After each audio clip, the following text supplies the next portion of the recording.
TSR study পয়েন্টে সকলকেই স্বাগত। আজকের ভিডিওতে প্রথম পর্যায়ক্রমিক মূল্যায়ন 2025 সালে পঞ্চম শ্রেণীর বাংলা বিষয়ের অ্যাকশন নমুনা প্রশ্নপত্র উত্তর সহ আলোচনা করব। তোমরা সকলেই জানো তোমাদের এই পরীক্ষায় 20 নম্বর থাকবে, সময় পাবে 40 মিনিট। তাহলে প্রশ্ন উত্তরে যাবার আগে সিলেবাসটা দেখে নাও কি কি পরীক্ষা হবে। আর ভিডিও ভালো লাগলে লাইক, সাবস্ক্রাইব ও বন্ধুদেরকে শেয়ার করে দিও। সিলেবাস: পরীক্ষা হবে গল্প বুড়ো, বুনো হাঁস, দারোগাবাবু এবং হাবু, এতুয়া মুন্ডার কাহিনী, পাখির কাছে ফুলের কাছে, বিমলার অভিমান এবং ছেলেবেলা।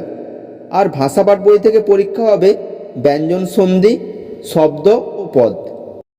একের দাগ: ঠিক শব্দটি বেছে নিয়ে বাক্যটি আবার লেখো। এখানে 4টি করতে হবে, প্রতি প্রশ্নের মান 1 করে। একের দাগের ক: রবীন্দ্রনাথ ঠাকুরের বাবা চলে যেতেন নদীতে, পাহাড়ে, জঙ্গলে।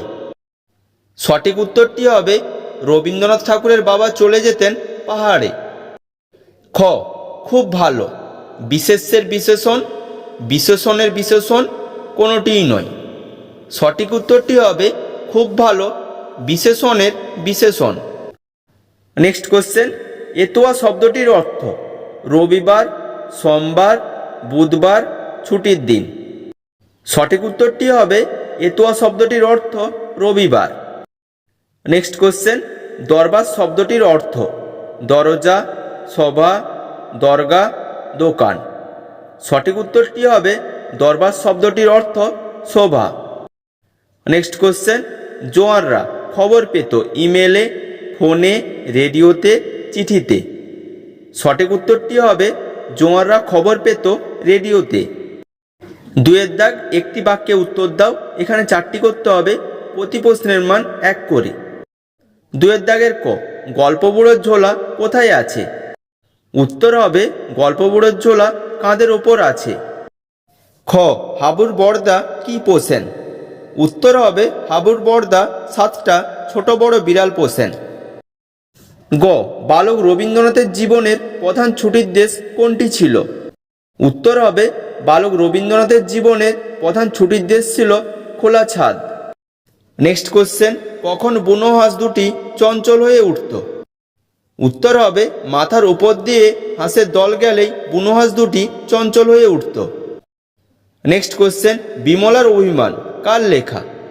উত্তর হবে বিমলার অভিমান লেখকের নাম হলো ভবানীপ্রসাদ মজুমদার। 3এর দাগ: নিচের প্রশ্নগুলির উত্তর দাও। এখানে 4টি করতে হবে, প্রতি প্রশ্নের মান 2 করে।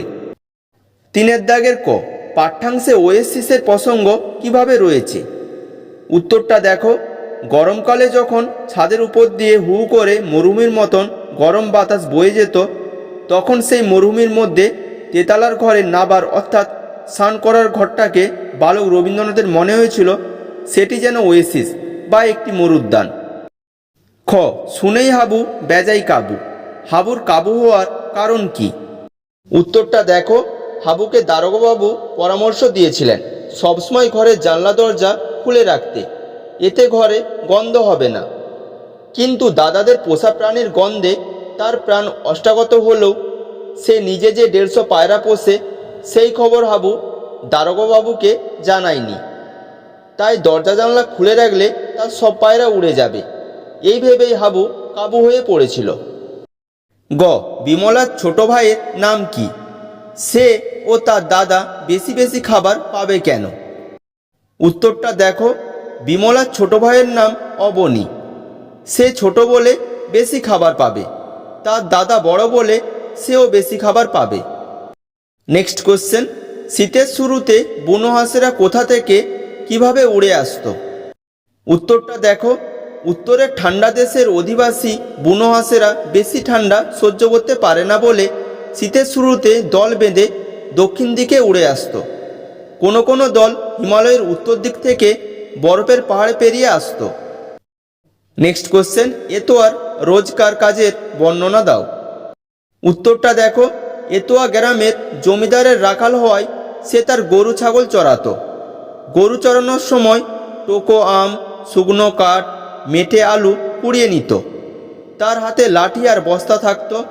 সেই বস্তাতেই সেই কুড়িয়ে পাওয়া সব কিছু ভরে নিত। সে পুকুর পাড় থেকে শাক তুলত আর পুকুরে মাছ ধরত। 4 দাগ, সন্ধি বিচ্ছেদ করো যে কোনো দুটি, প্রতি প্রশ্নের মান 1 করে। সন্ধি বিচ্ছেদগুলো দেখো। আচ্ছাদন, এর সন্ধি বিচ্ছেদ করলে হবে আযুক্ত ছাদন। তারপরে সন্ধি বিচ্ছেদটা দেখো। বৃষ্টি, এর সন্ধি বিচ্ছেদ করলে হবে বৃষযুক্ত তি। তারপরে সন্ধি বিচ্ছেদটা দেখো। উল্লাস, এর সন্ধি বিচ্ছেদ করলে হবে উদ্যুক্ত লাস। 5 দাগ, নিচের প্রশ্নগুলির উত্তর দাও। এখানে 2 নম্বর থাকবে। 5 দাগের ক, আমি ভাত খাই বাক্যটিতে কর্ম হলো। উত্তর হবে বাক্যটিতে কর্ম হলো ভাত। খ, সেজদা পাগল 10টা ছাগল রাখেন ঘরেই বেঁধে, বাক্যটিতে ক্রিয়াপদ হলো ড্যাশ। উত্তর হবে বাক্যটিতে ক্রিয়াপদ হলো রাখেন।